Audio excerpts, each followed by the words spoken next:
kita tidak perlu ragu-ragu lagi untuk menerima, mengaku bahwa Kristus sudah bangkit. Karena kata Paulus, jika Kristus tidak dibangkitkan, maka sia-sialah iman kita, sia-sialah pengharapan kita. Dan Kristus benar-benar bangkit. Tetapi Kristus bukan bangkit untuk menyelamatkan dosa-dosa kita saja.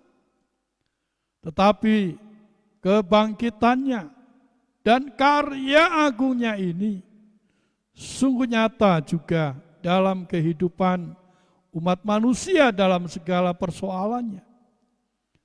Sebab itu apalah arti kebangkitan Kristus jika kita tidak bangkit dan menang terhadap persoalan, masalah yang kita hadapi.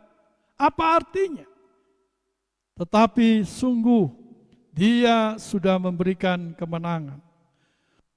Oleh sebab itu, ketika kita menghadapi berbagai persoalan dan masalah dalam hidup kita, kita pasti mendapatkan kemenangan. Pertanyaannya, mengapa hamba-hamba Tuhan, anak-anak Tuhan tidak terkecuali mereka dikalahkan oleh masalah?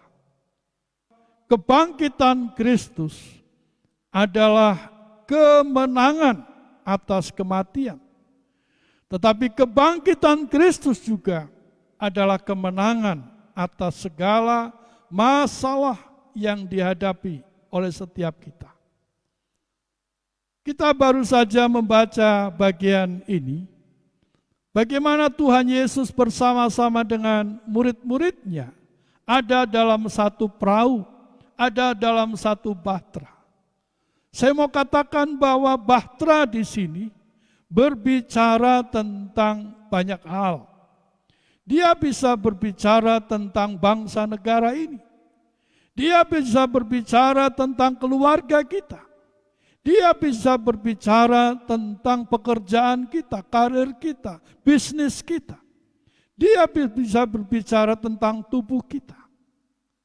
Nah, saudara-saudara, mengapa kita dikalahkan oleh masalah? Mungkin kita bertanya, kapan saya dikalahkan oleh masalah? Kapan saya kalah oleh masalah?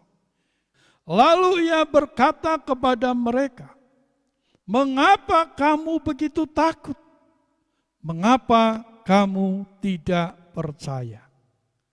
Saya mau katakan ayat ini mau menjelaskan kepada kita bahwa kita pernah kalah ketika kita takut dan ketika kita percaya. Mungkin kita bertanya, apa saya tidak boleh takut? Apa saya tidak boleh khawatir? Apa saya tidak boleh bimbang? Tidak ada orang yang tidak khawatir. Tidak ada orang yang tidak pernah takut. Tidak ada orang yang tidak pernah bimbang. Tetapi ketika dia hidup dalam kekhawatiran, ketika hidup dalam ketakutan, ketika hidup dalam kebimbangan, dia sedang dikalahkan karena dia tidak percaya kepada firman Tuhan. Oleh sebab itu, Tuhan mau katakan kepada kita, ketika kita menang, kita tidak takut, kita tidak bimbang, kita tidak gentar terhadap apapun juga karena kita percaya kepada Tuhan. Mengapa murid-murid dan kita semuanya dikalahkan oleh masalah? Karena kita kurang yakin bahwa Yesus dengan pasti, dengan tegas, dengan jaminan yang pasti membawa kita bertolak ke seberang. Perhatikan kata-kata ayat ini. Marilah kita bertolak ke seberang. Artinya Yesus membawa kita pasti ke seberang. Pasti ke pelabuhan damai. Bukan membawa kita kepada kecelakaan, musibah, tenggelam. Nah, oleh karena itu, Mengapa kita dikalahkan oleh masalah? Karena kurang atau tidak percaya terhadap apa yang Yesus firmankan, katakan kepada kita.